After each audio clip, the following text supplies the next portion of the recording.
Thank you. Well, tonight we have had again the high-level dialogue meeting. It is the first one since the audit.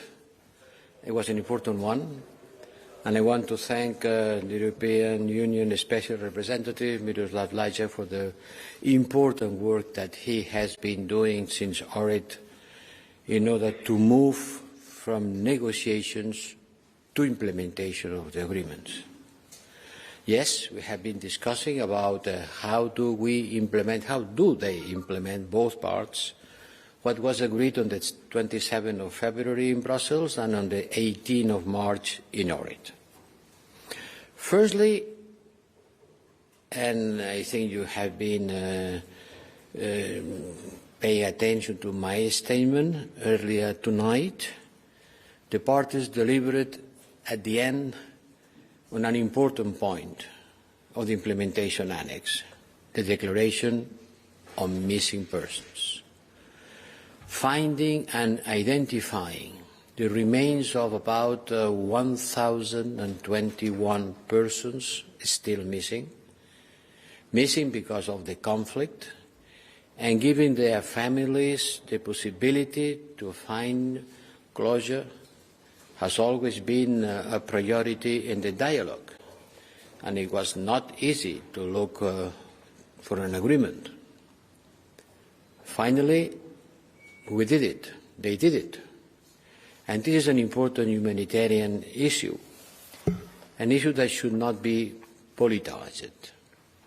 For many families, they have suffered for far too long without getting the clarity they deserve about the fate of their loved ones.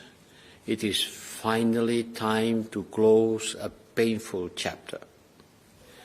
And we hope and we expect that the commitment that the leaders made today to redouble their efforts will enable this to happen.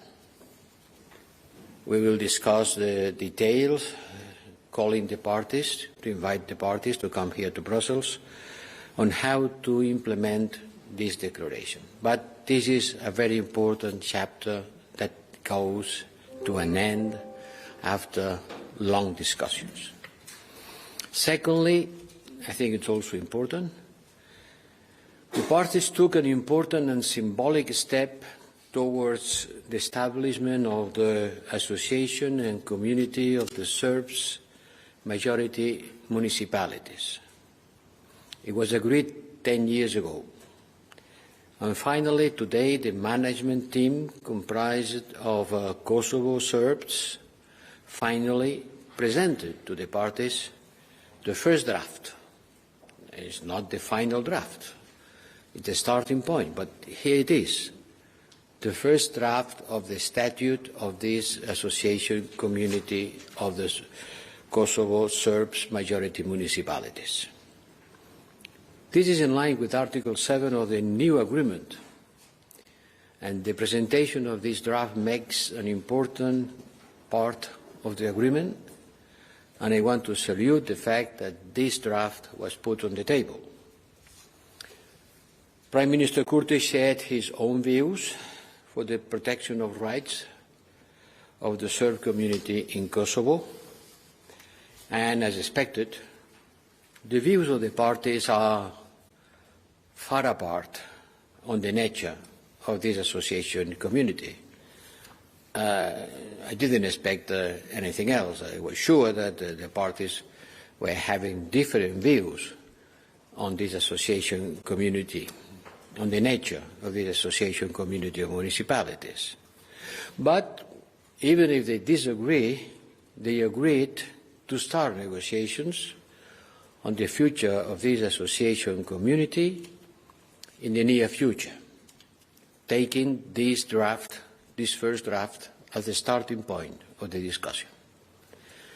And I want to urge both parties to engage in this process constructively and in good faith, and being ready to reach compromises.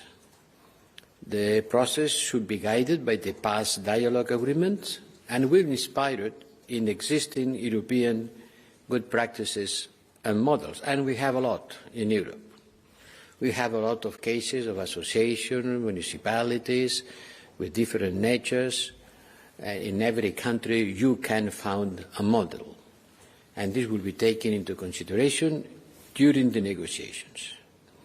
We will facilitate the process in order to reach a final agreement, starting from the draft presented today. And finally, a last point, which is less positive. We discussed the current issues. We discussed about the situation in the ground. I express once again our grave concern about the situation in the North Kosovo following the recent by-elections, with a very low turnout. And it's clear, taking into account this very low turnout, that these elections do not offer a long-term political solution. And by the contrary, they have the potential to lead to escalation and to undermine the implementation of the agreement, of the Ohrid agreement. And this is not what we want to happen. I hope nobody wants it to happen. But there is a big risk. And therefore, I have urged both parties to find a solution that enables Kosovo Serbs to swiftly return to the institutions they left in November last year. Not only me who is strongly concerned.